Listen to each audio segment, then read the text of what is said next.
Mother Elishwa. സ്നേഹത്തോടെ നമുക്ക് ഏലീശ്വ അമ്മയെ എന്ന് വിളിക്കാം. 16-ാം വയസ്സിൽ വിവാഹം, 18-ാം വയസ്സിൽ അമ്മ, 20-ാം വയസ്സിൽ വിധവ. തൻ്റെ കൊച്ചു പനമ്പ് വീട്ടിലിരുന്ന് അൾത്താരയെ നോക്കി അവൾ നിശബ്ദതയിലും ഏകാന്തതയിലും പ്രാർത്ഥനയിൽ ചെലവഴിക്കുകയാണ്. ആവിലായിലെ അമ്മ ത്രേസ്യയുടെ തിരുനാൾ ദിനത്തിൽ ഇങ്ങ് ദൂരെ കേരളക്കരയിൽ ഒരു സ്ത്രീ പിറന്നു വീണിട്ടുണ്ടെങ്കിൽ അവൾക്ക് വേണ്ടി ദൈവമായ കർത്താവ് എന്തൊക്കെയോ തീരുമാനിച്ചുറപ്പിച്ചിട്ടുണ്ടായിരുന്നു.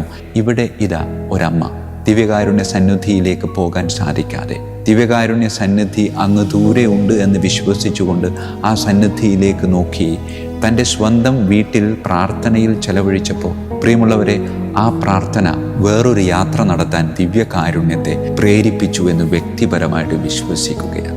ഏതാണ്ട് 1800 കാലഘട്ടത്തിൽ പണി കഴിപ്പിച്ച ഒരു കൊച്ചു വീട് പൊളിക്കാൻ പരിശ്രമിച്ചപ്പോൾ അവർക്ക് പൊളിക്കാൻ പറ്റുന്നില്ല. സ്ത്രീകൾക്ക് വിദ്യാഭ്യാസത്തിന് പ്രാധാന്യം നൽകിക്കൊണ്ട് സ്ത്രീ നവോത്ഥാനത്തിൻ്റെ ഒരു ചുക്കാൻ പിടിച്ച ആദ്യ വനിത എന്ന് വേണമെങ്കിൽ ഈ അമ്മയെ വിശേഷിപ്പിച്ചാൽ, ആത്മാർത്ഥമായി ആഗ്രഹിച്ചാൽ, നിശബ്ദതയിൽ പ്രാർത്ഥനയിൽ ദൈവത്തെ തന്നിലേക്ക് ക്ഷണിക്കാൻ സാധിച്ചാൽ ദൈവം മടികൂടാതെ തന്നിലേക്ക് ഇറങ്ങി വരികയും, ഈ അമ്മയെ മാധ്യമങ്ങളിലൂടെ കാണാനിടയായ ഈ അമ്മ ആ കന്യാസ്ത്രീ അമ്മയോട് ഇങ്ങനെ പ്രാർത്ഥിക്കുന്നുണ്ട്: അമ്മേ, പറ്റുമെങ്കിൽ എൻ്റെ ഈ അസ്വസ്ഥതയെ, ഈ അസുഖത്തെ ഒന്നെടുത്ത് മാറ്റിക്കൂടെ? ഈ സ്ത്രീ അമ്മയെ അന്വേഷിച്ച് യാത്രയാവുകയാണ്. അമ്മയെ കണ്ടെത്തി അമ്മ വിശ്രമം കൊള്ളുന്ന സ്മൃതി മണ്ഡപത്തിൽ വരാപ്പുഴയിൽ വന്ന് മണിക്കൂറുകളോളം ചെലവഴിക്കുകയുണ്ടായി. ഒടുവിൽ ഭിത്തിയിൽ തൂക്കിയിട്ടിരിക്കുന്ന ചിത്രം ചൂണ്ടിക്കാണിച്ചുകൊണ്ട് അവൾ പറഞ്ഞു: ഈ അമ്മയാ എൻ്റെ അടുക്കൽ വന്നത്.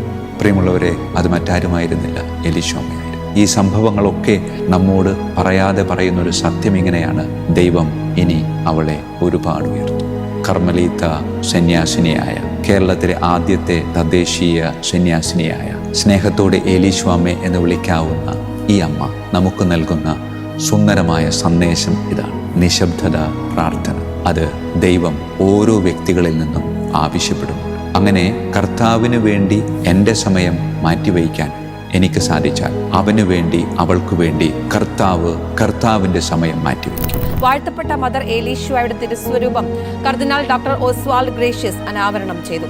ജൂലൈ 18-ന് വാഴ്ത്തപ്പെട്ട മദർ ഏലീശ്വയുടെ തിരുനാളായി ഇനി ആഘോഷിക്കും.